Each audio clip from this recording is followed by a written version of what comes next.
Eu confesso para vocês que eu estava buscando uma imagem coletiva para botar aí de fundo para fazer parte desse vídeo aqui.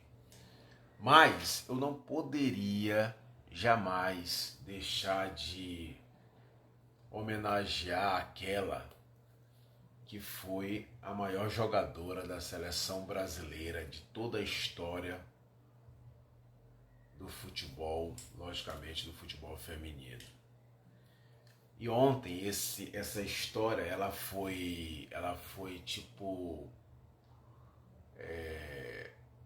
escrita,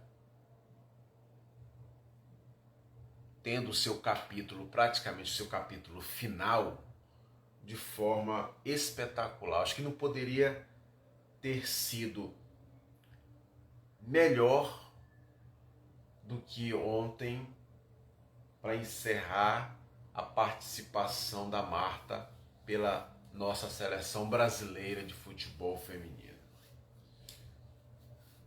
Mas assim, eu vou voltar na Marta, mas eu quero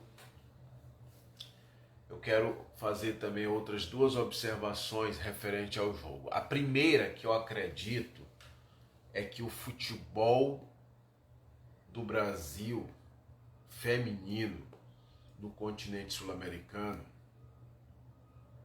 ele já não é mais o mesmo no que tange a ser o único time capaz de ganhar tudo. Ainda está ganhando como ganhou ontem, é verdade.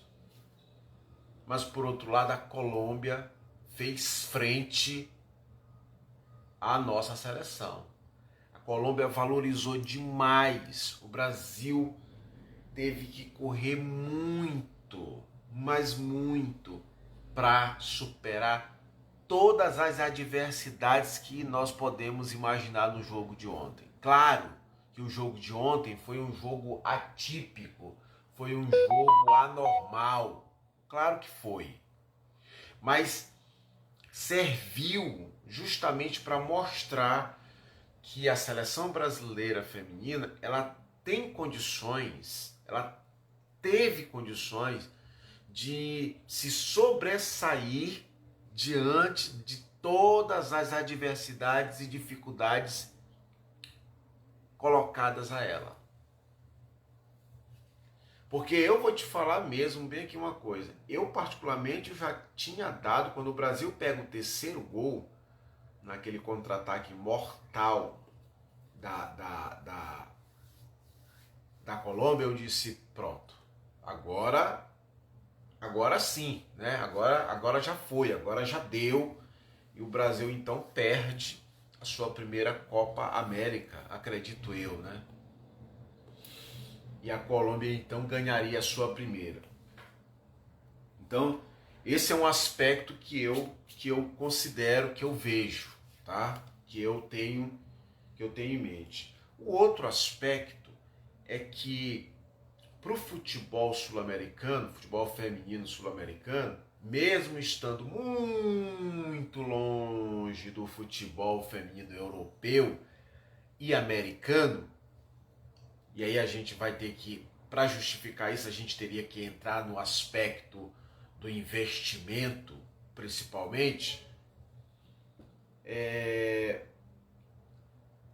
mostra que está evoluindo de forma tímida, de forma ainda muito a evoluir, de forma que o Brasil e o futebol sul-americano precisa ter muito ainda a percorrer, é verdade, mas mostra que o caminho está sendo trilhado, que alguma coisa está sendo feita, tá? Então, é bom ver o Brasil forte, claro que é bom ver o Brasil forte, mas é bom também ver outras seleções do continente evoluindo, como é e como está sendo o caso da Colômbia.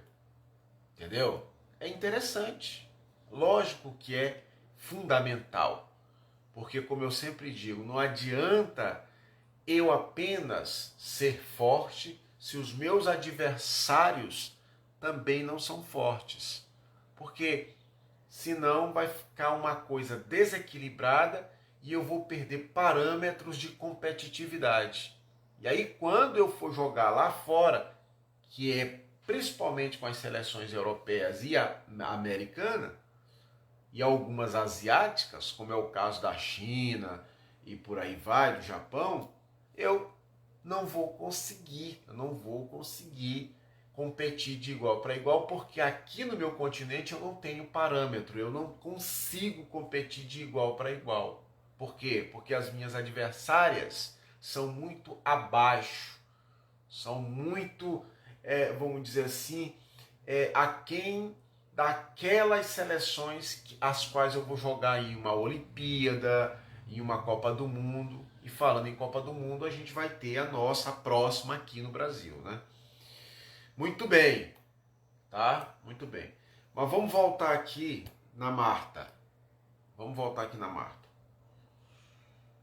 Essa menina, essa moça, essa senhora, seja como tu quiseres, ela escreveu de todas as formas a história mais linda que eu posso presenciar no futebol feminino como jogadora, no caso, individualmente falando para ela, espetacular, uma história espetacular, mas ao mesmo tempo conseguiu de forma coletiva elevar o nome do Brasil ou fazer com que o Brasil sempre fosse reconhecido por onde passasse.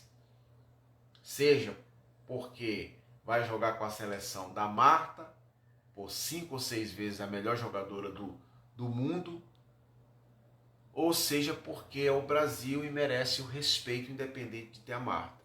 Então, assim, ontem essa história foi escrita com um capítulo espetacular, que a pessoa entrar aos 36 minutos do segundo tempo e aos 50 minutos conseguir marcar um gol de empate para ir para a prorrogação, é um negócio espetacular. Nem o pênalti que ela perdeu conseguiu ofuscar a importância que ela teve ao longo de toda essa história para o Brasil e dentro dessa partida específica. Então, assim, os meus parabéns, porque para uma mulher dessa bem aí, eu particularmente, eu acredito que toda a torcida brasileira só tem que bater palmas. Que ela tenha na sua vida, na continuidade da sua vida, sucesso, que a trajetória dela seja agora, sei lá o que, fazendo parte da CBF, ocupando algum cargo da comissão técnica no futuro, ou como comentarista, que provavelmente vai ser esse o caminho, né? Eu não acredito que a Marta vá se afastar do futebol a ponto de não continuar envolvida com o negócio. E aí, como eu falei, sei lá, seja como comentarista, seja como alguém que vai integrar a comissão técnica, ou ocupando um cargo na CBF, ou quem sabe um dia até ser a técnica da seleção brasileira. Não sei. Eu só desejo sucesso para essa mulher, que ela continue sendo a referência e o exemplo para futuras gerações. Parabéns, Marta. Parabéns, Brasil.